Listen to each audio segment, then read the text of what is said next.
How does people pleasing hold back your artistic growth?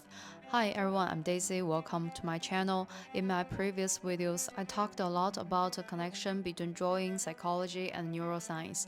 Today, I want to continue that conversation and dive into another psychological pattern that quietly but seriously holds many artists back: people pleasing. This is a struggle I dealt with for years. If you are constantly dissatisfied with your work, switching styles all the time, or always chasing the kind of art you think others will like, this video may help you understand the true root of your frustration. In this video, I will explain the link between people-pleasing and drawing through three lenses: your psychological mechanism, your behavior patterns, and the visual language that shows up in your artwork. What exactly is people-pleasing? People-pleasing is basically a mindset where you put your own needs aside to avoid conflict, get approval, and keep the peace in your relationships.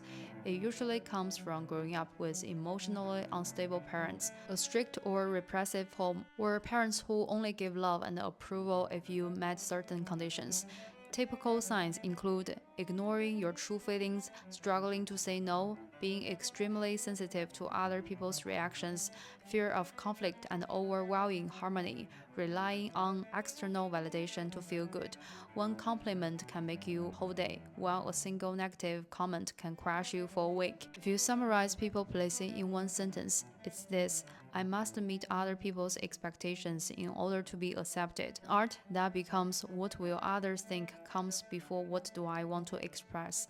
This mindset affects everything: your artistic motivation, aesthetic judgment, style development, and even your long-term confidence as a creator. So how does people pleasing relate it to your art?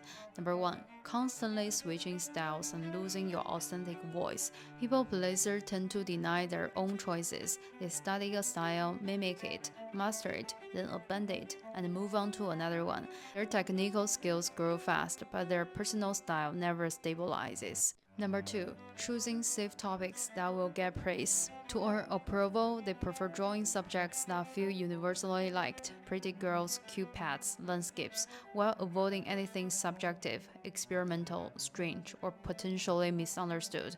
They suppress their true artistic desires in exchange of being liked. This problem is especially common among women simply because women are often taught more than men to be agreeable, well-behaved, and sensitive to others' expectations.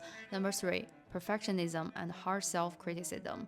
People pleasers tend to erase and redraw repeatedly, fear showing their work, and get deeply affected by likes and comments. They create many pieces yet still feel not good enough and wonder if they lack talent. Number four, people pleasing visual language. People pleasing doesn't just affect your mind, it shows up in your visual decisions. Art made from a people-pleasing mindset often shows up directly in the visuals. The lines tend to be light, hesitate, and repeatedly traced.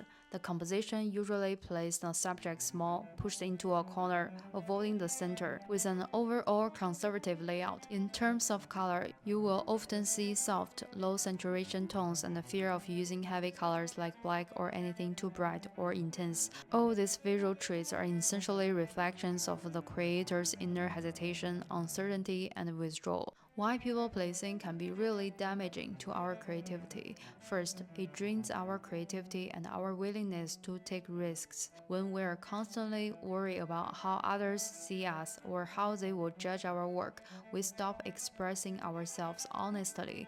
We play it safe. Our thinking becomes narrow, our imagination shrinks, and we slowly lose that sense of boldness and absurdity that makes art truly alive. Second, it suppresses the development of our own artistic style. A personal style is essentially a unique mix of our experiences, preferences, emotions, and the way we perceive the world. But people-pleasing creators focus too much on external approval that they ignore their internal voice, keep adjusting themselves to fit others people's expectations, which makes it impossible to settle into a style that's genuinely their own. Third, People pleasing makes us more prone to burnout. Every piece we create triggers self doubt. We waste a huge amounts of time trying different directions just to avoid making the wrong choice. Under the pressures of comparison and the fear of disappointing others, even something we once loved becomes harder to sustain. So, with all that said, how do we change our people pleasing tendencies? How do we shift from creating to please others to creating as a form of true self expression? First, people pleasing creativity is essentially externally driven. We are constantly pulled around by other people's feedback. To break out that pattern, we have to reclaim our own agency and move from external motivation to internal motivation. Draw because I enjoy it. I draw to understand myself. I draw to explore new possibilities. I draw because it's how I express who I am. Our creative purpose should always come from within, not from how others evaluate us. Second, when you are making art, try not to obsessively correct every wrong line. Maybe one stroke is off, maybe a patch of color didn't go as planned, maybe the subject doesn't look perfectly accurate. None of that really matters in the final piece. Sometimes the imperfect lines, the mistakes, even the not so realistic parts carry a kind of a raw vitality. Many people actually love those imperfect attempts. What really matters is finding people who vibe with your work, instead of polishing yourself endlessly to make others like you. Self-doubt and perfectionism are two major battles people pleaser must overcome in the creative process. Finally, step boldly out of your comfort zone. Try subjects you've never drawn before, colors you've never used, compositions you've never attempted. Experiment with new mediums, make messy sketches, create things with no goal at all.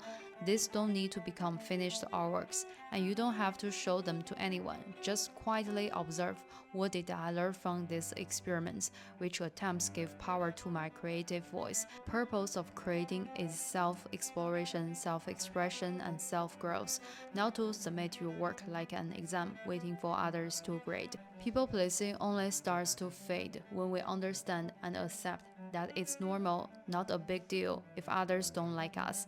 That's when we truly reclaim our own sense of self. I hope you find this video helpful. If you enjoy my content, feel free to like, subscribe, and leave a comment. You're also welcome to share your own thoughts on art in the comment section. I'm Daisy, a storyteller who records and shares art. I hope my words and drawings inspire your own creative journey. Thank you for watching. I will see you in the next video. Bye.